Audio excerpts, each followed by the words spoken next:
Hey, what's up, you guys? Bloody Jacob here to bring you my review of the mid-season premiere of AMC's The Walking Dead. This week we've seen Season 6, Episode 9, entitled No Way Out. Whoa. Really a great way to come back to the show. We've been without for a good amount of months now, or at least it feels like it. You guys know I've been kind of like so-so with the show. I mean, it's still good, but I don't think it's quite reached the heights that was a few seasons ago. But this episode had me buzzing. Watching it, really intense, tons of action, a couple of really good character moments too. This mid-season premiere was definitely what I needed to get myself re-energized, renew my passion for the show, and I'm definitely in the mood for it now. If you can see, I was ready to be. I had my Walking Dead shirt on, of course, with the barn burning down and stuff. So great premiere episode, mid-season premiere, but you know what I mean. Of course, we start off with Daryl, Abraham, and Sasha, as they were held up by some of Negan's men, and man, I'm just so damn excited to see Negan on the show. I know we won't see him until the finale, most likely, but I think Jeffrey Dean Morgan's an excellent casting for it, and I'm definitely interested and excited to see the character be introduced. Even the guy they had in that scene, though, the main guy that was trying to get the weapons and the supplies from our group, I thought he is kind of funny too. So if Negan's like double that, he's going to be a really fun character for sure. Jeffrey Dean Morgan could definitely pull off that side one pretty well. And I like how the guy would taunt them and say, he'd wield the pistols, and then he'd come back and say, I'm not going to kill you. Wait a second thought. So that's like a little like hint of what Negan's personality will probably be like, and I'll take that. It was also cool seeing Daryl use the rocket launcher there, the bazooka, whatever you want to call it.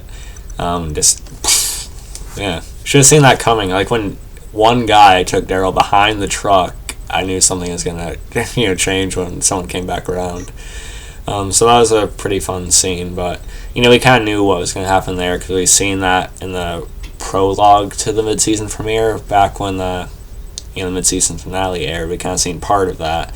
And I know there was like a 4-minute sneak preview recently, but I didn't really watch that, so I didn't know exactly what was going to happen in this scene, but still really cool. Like I said, they're just stalling us for Negan, though, to be honest. That's going to be interesting to see, because the guy wanted him to take him back to where they live, so he can get like an idea of how many people there are, see what exactly they want to take over and stuff. I haven't read the comics, but I've read up about it online, so I kind of know what it's going to be like. I'm really excited to see it play out on the show, see how they're going to do everything. I'm really looking forward to that. Of course, I keep up with Trev's Chan too, so I'm pretty well informed on what Negan's like and his group and stuff, but I'm really just excited to see it really get going, and that was a good little taste of it. Of course, the brunt of the episode, as it should have been, was focusing on where we last left our, main character, or most of our characters anyway, when they're covered in guts, trying to sneak through the horde of walkers inside Alexandria.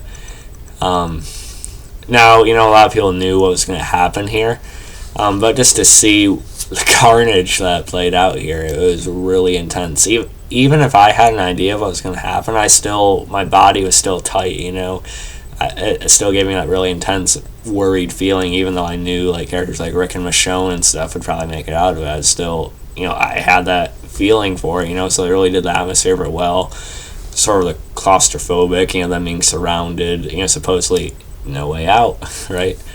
So I thought that gave it a really good atmosphere there.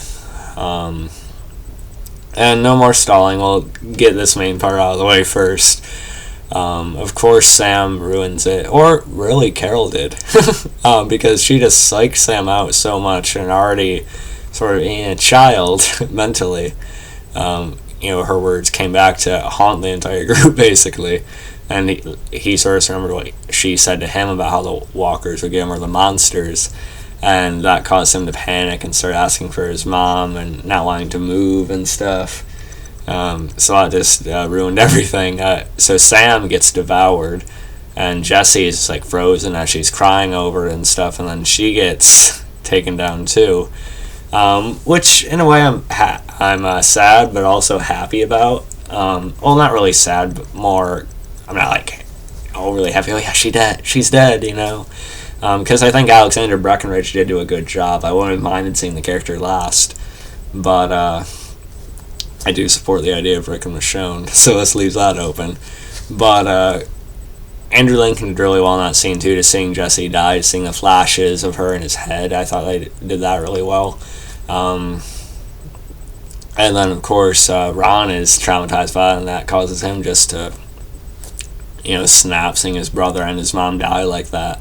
He is already, pretty unhinged, and so this happening, I already knew he was sort of like planning something with that gun, but I'm not sure what exactly he would have done if they all made it out there like they were planning. It would have been interesting to see what he would have done with it then. Of course, my cat's at the door. Definitely not going to stop this video now, though.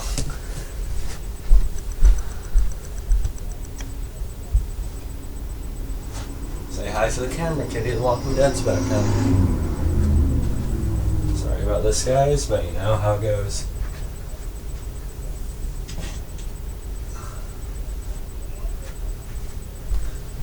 I apologize about that. Anyway, so we get tons of action on that end, and not only do we get what happened to Jesse and Sam there. So, like I said, Ron snaps. He aims the gun at Carl, or not at Carl, but at Rick. He just says "you," and then Michonne manages to stab him from behind with her katana, impale him. The gun still fires off in a different direction, though, and actually hits Carl in the eye. And, I kind of seen that.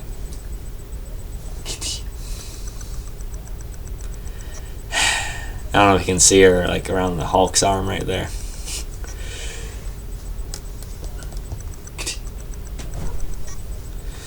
Anyway, so Michonne impales Ron, and then gun fires off and it hits Carl in the eye. I sort of seen that coming, just because I know he eventually loses his eye in the comics, but it was cool to see that play out in the show again. Let me let Kitty out, I guess.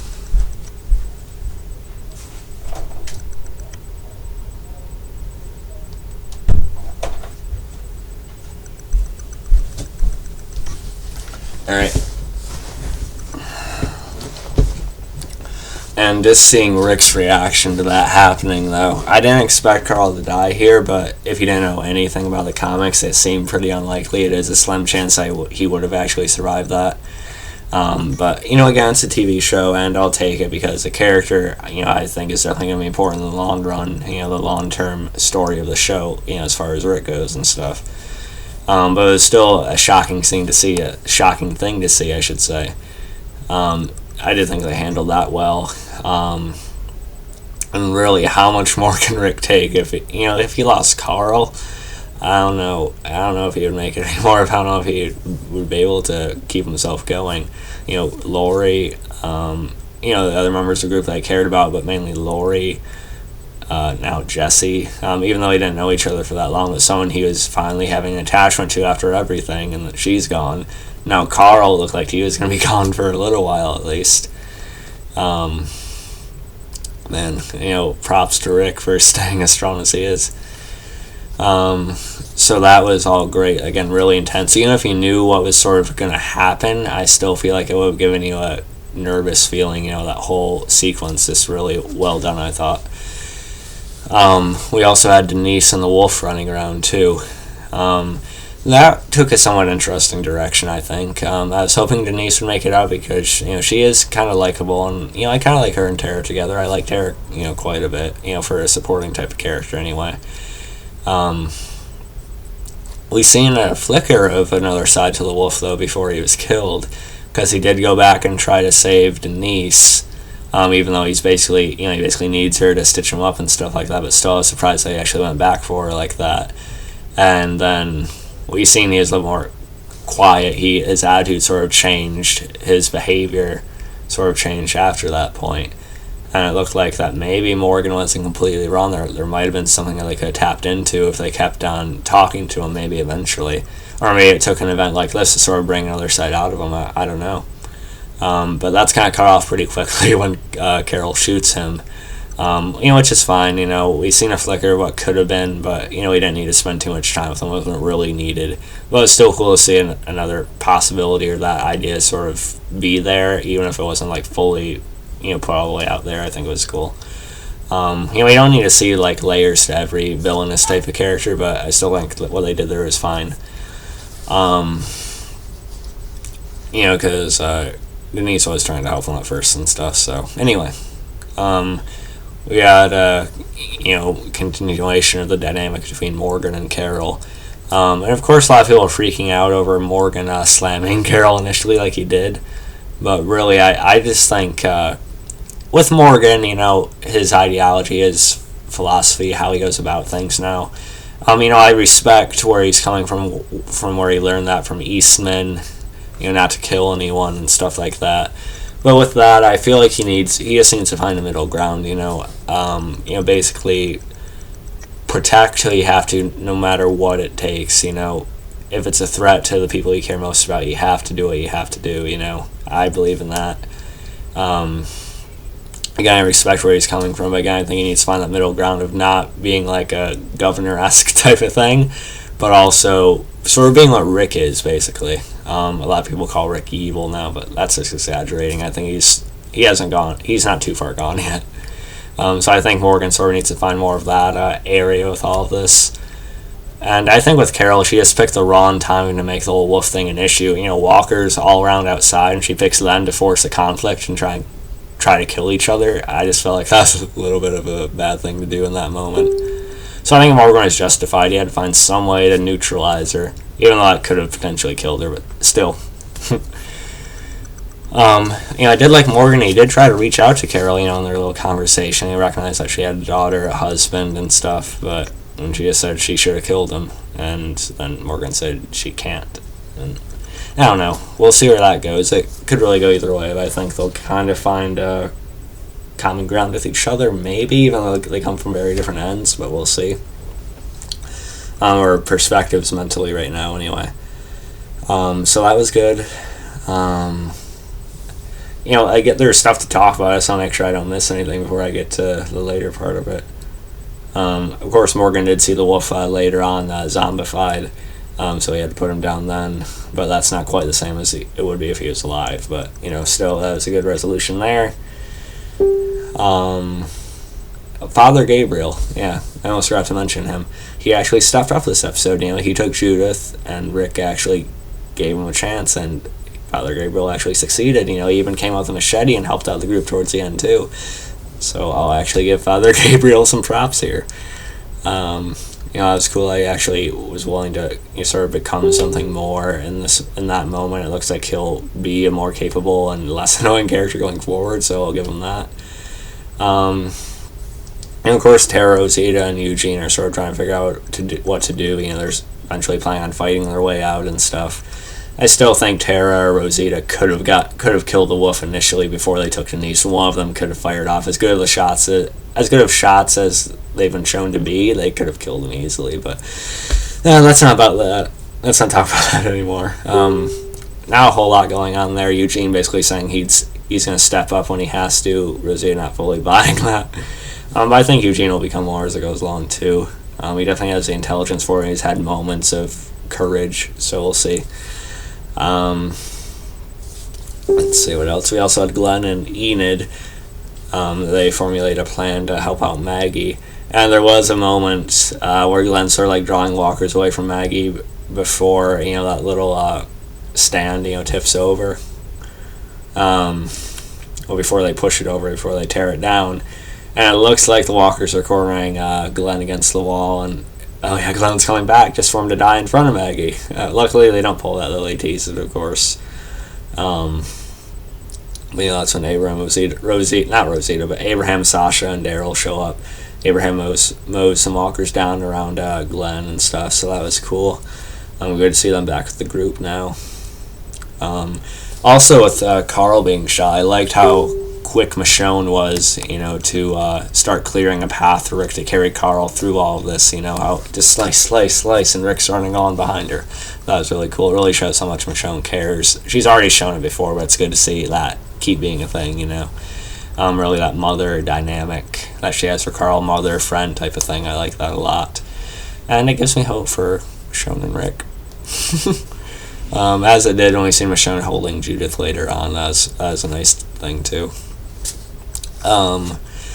Great scene with Rick at Carl's bedside. Really great acting from Andrew Lincoln.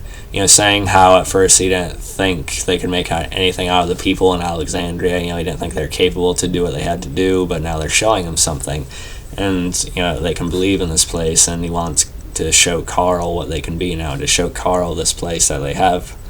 That was a really touching scene. Great acting from Andrew Lincoln. People make fun of the whole choral thing, but it's never really that bad. People just make so much out of it, make it into a joke that just gets old after a while. I think Andrew Lincoln did really well in that scene, as he usually does. He's really consistent with it, I think. So that was good. And at the end, of course, we see Rick touching his hand, and Carl, grips it, so we know that he's alive. We know that he's going to be okay. But I wonder if they're going to give him an eye patch like the governor or what. That's really interesting to see how much he's changed through this, though. We'll see. Yeah. So that's all the main things I want to talk about in this video. There's probably something I'm forgetting, so feel free to leave a comment below if you want me to discuss anything more about it. I'm definitely glad to. So if you guys enjoyed this video, great episode, great, beginning to the second half of season 6. I'm looking forward to seeing where the season goes, especially with the whole Negan thing building for the finale and stuff. It should be really awesome. So great action this episode, a couple really good character moments. Just kept my attention all the way through, and happy to have the show back on. I do work next Sunday, though, so my review will probably be late next weekend, but I'll get it out eventually when I can. Hope you guys enjoyed this video. You can follow me on Facebook, Movie Pilot, Twitter, and look for Insfeld.com. Catch you guys next time, and peace.